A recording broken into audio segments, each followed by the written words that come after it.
Mike McCarthy's staff is, quote, totally unprepared, and another player simply put it, they just aren't good at their jobs. Former Cowboys cornerback Orlando Scandrick joining us this morning. Orlando, good to have you. Here's the question, though. Is coaching the problem with the Cowboys? I don't know if coaching is the sole problem, but coaching is one of the huge issues. From a leadership standpoint, it's very disappointing that you bring in a coach who you think is a championship caliber coach, and after 6 games, people is ready to jump ship. When the finger pointing starts, it's hard to come back from that. So let me ask you, so the coaching was the problem last year, and these same players are there this year. Not coaching is a problem again. When is there going to be No. Let me stop you there, Sharp. Go ahead. The coaching was a problem because the message began to become stoic, and everyone was tired of it, so they were ready for change. Sometimes when you realize when you get changed, change is not always, the grass ain't always greener. A 2-4 start is a terrible start, especially what you added in the offseason. And I think from a coaching standpoint, they brought in coaches that don't mesh well with the players, the coaches that don't run a scheme that's good for these players. So that's the only reason why I say coaching is a problem. But at some point, these players got to look themselves in the mirror and say, did I make enough plays? Did I win my individual battle tonight? That's my point. You keep saying, okay, the message got stale. Okay, this is a new message with those same players. When have you got contained? When are you going to contain? When if you're playing cover 3 that you're in the hook to flat instead of the third of the field? So if you're supposed to be in the A gap and you're not in the A gap, what does coaching? Coaching teaches you alignment and assignment, which is your responsibility. Okay, once I tell you your responsibility, it's your job to go get it done. So you don't get it done, it's easy because Jerry Jones has made it okay to have a scapegoat in the coach. People have blamed Jason Garrett for 8 years. 8-8, this Jason Garrett fault. Now you got a different coach. Now you got no Rod Marinelli, no Chris Richard, no Jason Garrett, and it's still the coaches. What about them players? No, the players are they definitely in it. But Skip, I'm gonna lean to Skip on this one. We hired a coach. Well, I'm speaking as Dallas Cowboys fans. We hired a defensive coordinator that has been lately historically bad. We made some hires on defense, and we brought in Mike Nolan, which he brought in Tom Sula. Let me take you back to the coaching tree. All of these guys coached with the San Francisco 49ers, correct? Mm-hmm. Yep. Correct me if I'm wrong here. All these guys coached with the San Francisco 49ers. Mike Nolan, horrendous. So they promote Singletary. That has a falling out, who was also on the same Mike Nolan staff. Then they promote Tom Sula, horrendous. And all of a sudden they get Jim Harbaugh, and these same players are in the NFC Championship year after year in the Super Bowl. So I just don't think the scheme is bad. They totally unprepared. For someone to say totally unprepared at your job, that is the worst thing that someone can say. Totally unprepared at your job. What you do, how you feed your family, your profession. So, Orlando, you have been around. You played for the Cowboys. You played for the Eagles. You played for the Chiefs. You know the score. You know what's happening inside these locker rooms. Mm-hmm. They have rejected Mike Nolan's teaching in his scheme. Somehow, some way, it hasn't worked because they are on an historically bad pace. You have to go back to the AFL Oakland Raiders of 1961 to find a pro football team that gave up more points through the first 6 games than this defense has. The last time Mike Nolan was even a defensive coordinator was 2014 in Atlanta. Those Falcons gave up the most yards in the whole National Football League. And the previous year, they were 27th in yards allowed with him as the defensive coordinator. And the previous year before that, 2012, they were 24th in yards allowed. Fail, fail, fail.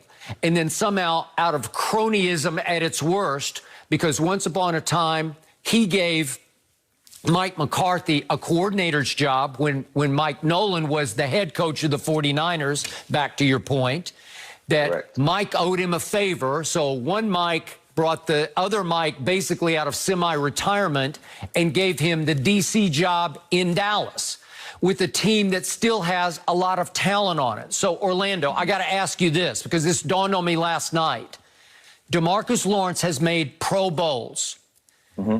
Aldon Smith has been a revelation this year. He's played at a very high level. He's made a lot of Pro Bowls in his past, obviously. They added Dontari Poe, who is a Pro Bowl player in his past. And then I look at, wait, they just added Everson Griffin, who did make the Pro Bowl last year. Shannon makes the point, well, he stayed on the market a long time, and they got him cheap, but he did make the Pro Bowl for the Vikings last year. And he's been, I think he's a 4-time Pro Bowler. And then all of a sudden I see Monday night, Leighton Vander Esch back. He made the Pro Bowl. Jalen Smith has made the Pro Bowl. It's too many Pro Bowlers to be historically bad. Can you help me out here? At some point, do you just mutiny on Mike Nolan? Do you completely reject the teaching and the scheme of the new coaching staff? I think that at some point, thus far in these 6 games, these guys have said, this ain't working for me. Correct. Marcus has said, I made Pro Bowl after Pro Bowl. This ain't working for me. We looked 2-3 games into the season. Everson Griffin goes, well, I don't want to stand up anymore. I want to put my hand in the dirt. But that's not the scheme. That's not what the scheme calls for, to keep contained. So they've definitely rejected it. But hold on. Go back to what you said. To do what? What's his responsibility to keep? You said something. To keep it contained. It's his responsibility. But for him, if he's saying, I can't do this, my arm's too short, this not what I'm used to doing. Why the hell you signed there? You know the defense that they run. Why did they bring him there as the coaches? You know why he signed there? Yeah. He signed there for money. Exactly. Why did the coaches bring him there? Thank you. As players, it's your job to make plays. As coaches, it's your job to put these players in the best position and to give them the best plan each week to win, week in, week out. And I'm gonna give it to y'all raw as a player. You looked and these players say their inability to make changes. So these first few drives, the first 3 drives, they're getting 3 and out, 3 and out. Then the next drive, what happens? The Cardinals come down, score. The Cardinals come down, score. Now it's 14-0. Okay, but wait a second. Why did that happen? Because wait a second. Your Pro Bowl running back coughed it up twice and gave them 2 short field touchdowns, one from only 27 yards away, and the defense said, "We're out." So is it okay? Is it okay when the defense is put in a disadvantageous position to just give up a score? No, you're welcome to stop them. You can stop them holding to a field goal. But let me ask you this. You talked about D-Law. Since D-Law got that big contract, you telling me he's played like a Pro Bowl player, a guy that deserves $21 million. Has he played like that? A simple yes or a simple no? That's never came out of my mouth. You gave me a question and an answer. Okay, here's another question. Since he made that last Pro Bowl, got that big contract, has he played like a top defensive end? A simple yes or a simple no? No, he hasn't. Jalen Smith got that big payday. Has he played like a top-tier linebacker? A simple yes or a simple no will suffice. The last time you had me on, we talked about the payday of Jalen Smith, and we said, it's being critical, and it may be more than people think it is. But at the end of the day, they paid him to play in a scheme, and then they put him in a totally different scheme. So if I paid you to be a pass-catching tight end, then I told you got to be a left tackle, how would you feel? No. He's still a linebacker. Go get the ball. How about just go get the ball? What about that effort? You saw that effort against Odell on that run. You saw the effort. Hold on. And making plays. No. That's what defense is. It's about effort and responsibility. Are they doing their responsibility? You keep telling me, well, you put him in a scheme that he's unfamiliar with.